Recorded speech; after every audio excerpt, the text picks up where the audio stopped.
We must remember that the Buddha said, "Let us live happily among those who are unhappy. Let us live in good health among those who are not healthy. And wish them to be happy and healthy, just as we are happy and healthy."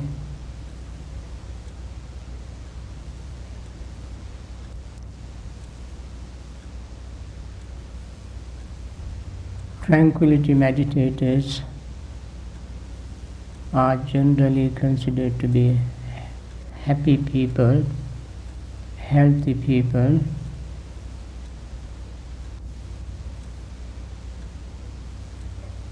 When you attain the third jhana, one of the characteristics of that jhana is living happily. Sukhancha kayena patisangvedeti, we experience happiness physically. And as I said earlier, that the jhana meditators are living happily. Ditta Dhamma Sukha Vihari, Buddha said. They are the ones who live happily in this very life. Because they learn to use their attention, mindfulness, understanding to overcome their anger, resentment, hatred. So this is a very special training that we go through to overcome our resentment. It upsurges very quickly without giving any prior warning. And this training helps us to curb it as it arises.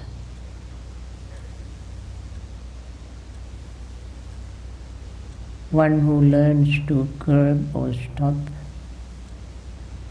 the raging anger is compared to a charioteer, a skillful charioteer who can stop swift moving horses with one jerk of the rein. When he pulls the rein quickly to stop swiftly moving horses, he can stop them quickly by one jerk. Similarly, one who trains the mind through the insight and tranquility meditation can stop the raging anger very quickly and then arouse happy feeling to pervade the mind.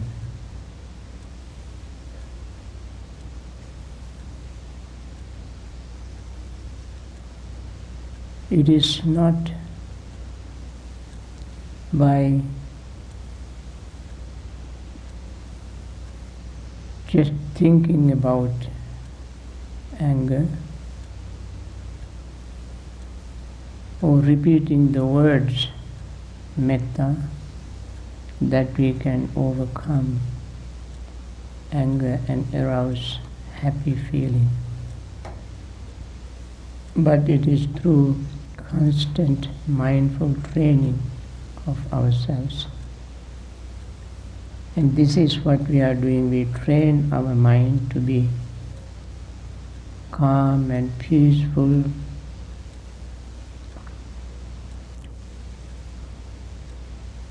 and remain mindful so that we would not nourish the root of anger or resentment.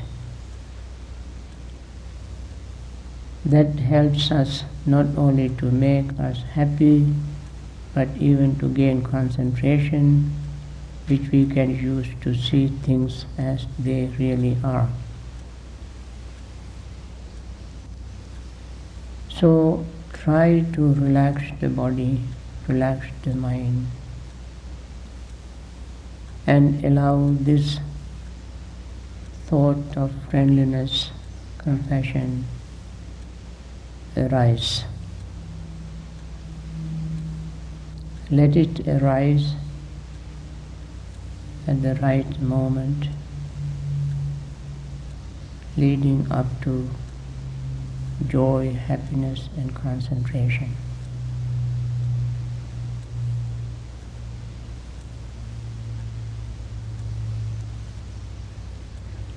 We deliberately let go of resentment as it arises. Try always to see the positive side of a situation.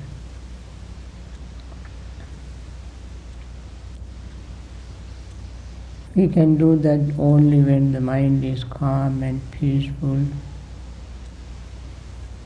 and concentrated.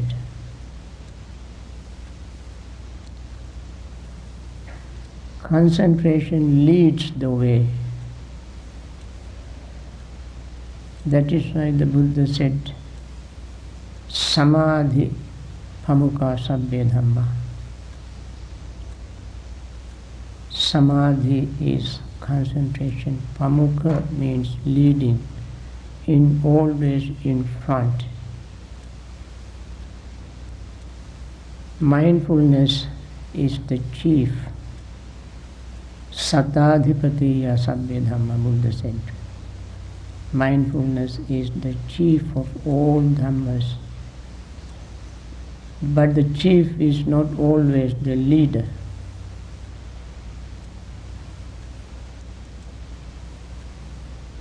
It is concentration that leads, takes the front line to move forward. Everything else supports concentration to move on. Mindfulness, attention, faith, clear comprehension, joy, happiness, tranquility, everything line up to give full support to concentration. Therefore, each of them is necessary.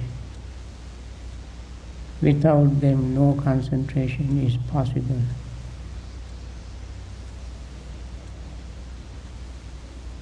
These are all in the jhanic or tranquility meditation, but only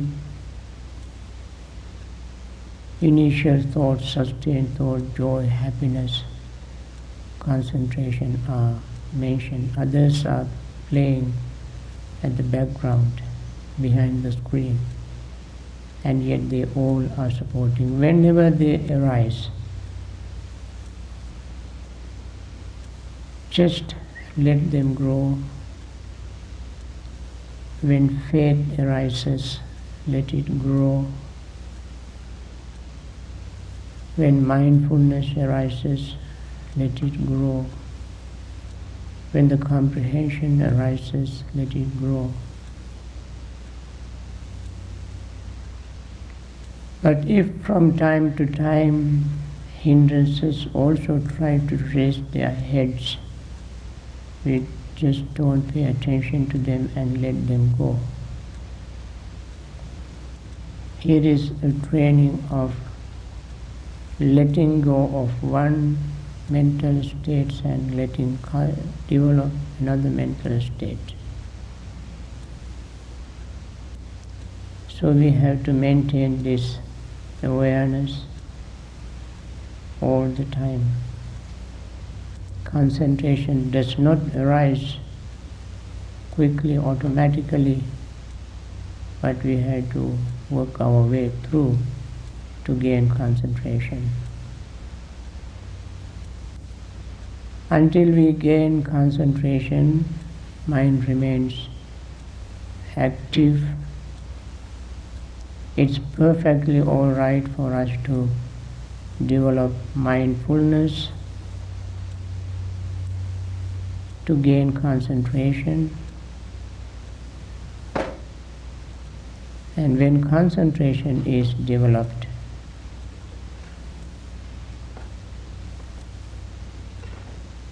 mindfulness becomes stronger and clearer, as I mentioned last evening. Concentration supports mindfulness, mindfulness supports concentration. And we always have to remember that.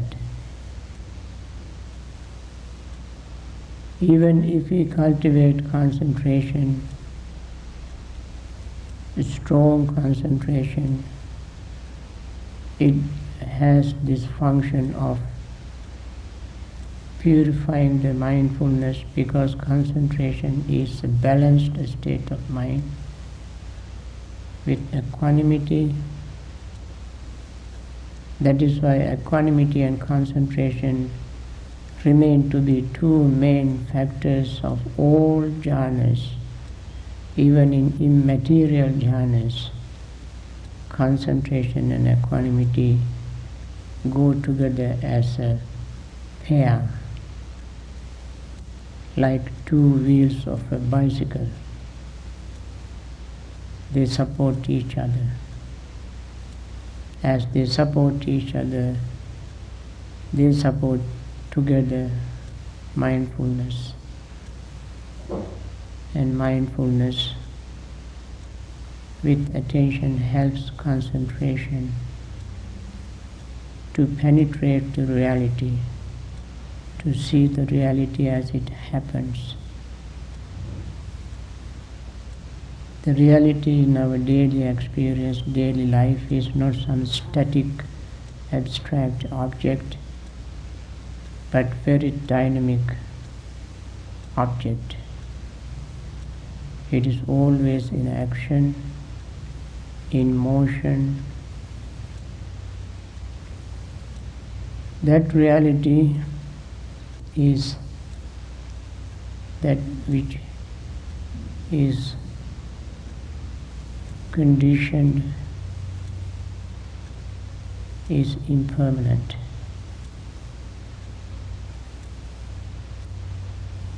There is nothing in this world which is not conditioned. No exception. Everything is conditioned. As they all are conditioned, arisen from causes and conditions, they always change. They have to change in order to exist in the relative mundane world.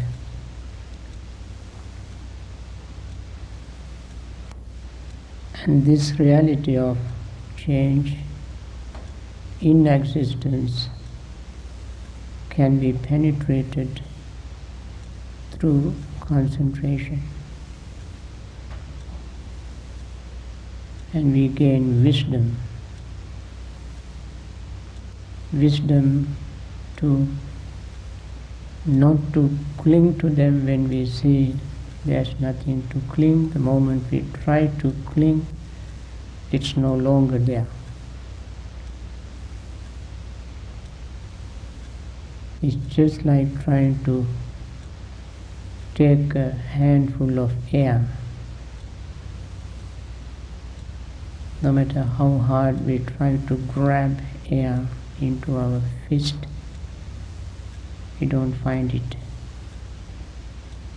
because it changes. Similarly, all conditioned things change without giving us a chance to cling to them. And we see this reality through concentration. And any attempt to grab hold onto them is a futile attempt. And that reality we see with concentration, and that is the insight we gain. Concentration leads us to gaining insight, wisdom, so that we remain always alert, mindful, and we comprehend this reality as it happens.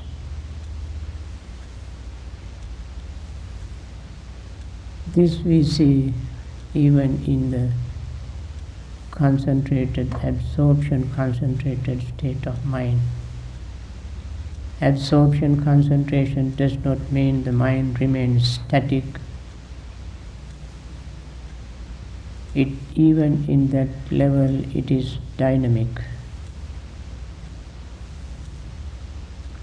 And that is where we see we gain what is called momentary concentration. That is, concentration moves from moment to moment. Concentrated mind can see the rising moment, peak moment, and passing away moment. These three takes place in such an inconceivable rapidity that no ordinary mind can see them. This rising moment is faster than a billionth of a second. Peak moment also is faster than billionth of a second. Passing away moment also that fast.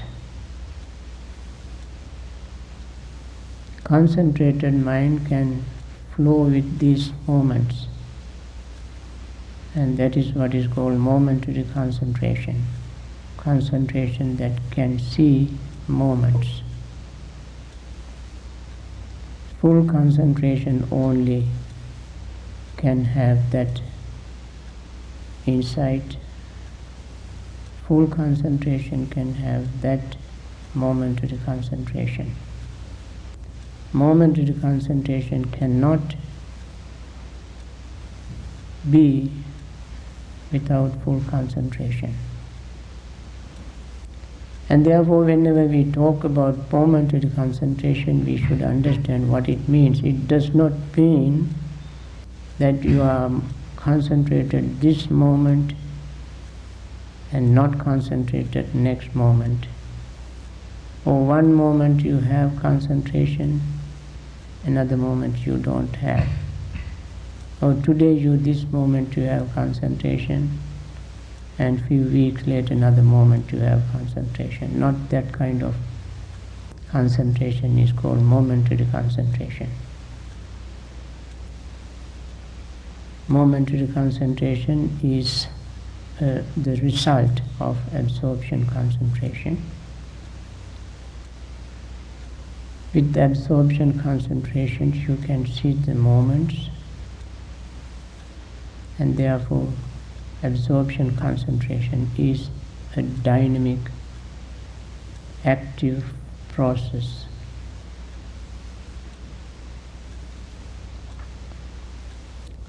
When we see that, we will still be happy and joyful. That is why the Buddha said, Yato yato sammasati khandanang udayabhyang labhati piti phamojjang amatang tang vijanatang. Whenever concentrated mind penetrates impermanence, rising and falling of all conditioned things,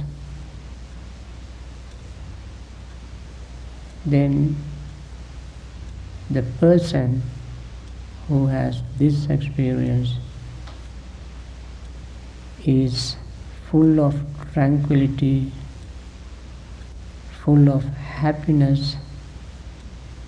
That happiness, that tranquility can be equated with nibbanic bliss. When we see impermanence with the concentrated mind, we would be delighted, not disappointed. We will be glad, not sad. We will be happy, not unhappy. So you can see the gradual growth of sharp, deep, powerful, blissful state of mind through the jhana, through concentration, mindfulness and wisdom. So you are in a very good situation now to have these experiences. All begin with you, in you. All this don't come from outside. Our environment may have a very remote support for this, but inner tranquility, inner peace, inner calm, inner joy, happiness leads to concentration. To try to kindle, arouse through joy, happiness to gain concentration and reinforce that joy and happiness when you gain concentration. It is very interesting. Joy, happiness leads to concentration, and concentration in return boomerangs, bringing more joy and happiness. So it goes in cycle, not vicious cycle, but beneficial, wholesome cycle.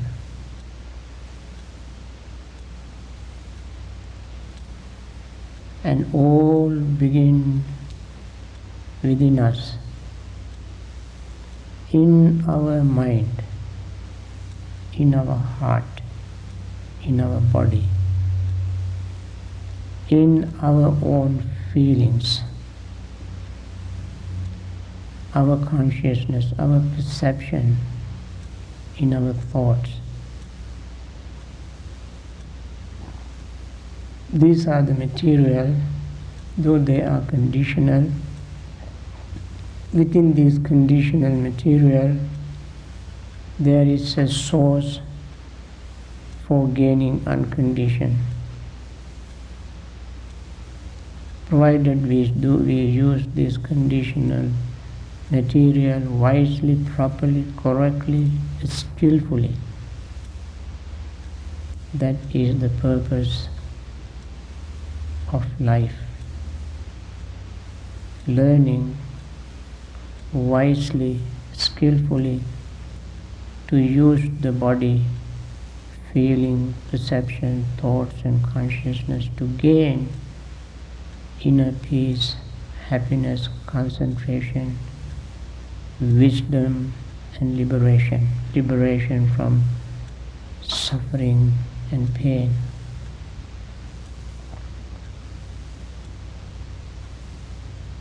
The whole mechanism is within us. Whole scheme is within us. Entire project is within us. We just have to use them skillfully, cultivating wisdom. Wisdom arises through concentration. That is why the Buddha said, Samahitam chittam yatha bhutam pajanati. Concentrated mind sees things as they are. One who sees things as they are is the happiest person. Serene, calm person full of bliss. And try to gain that slowly and gradually.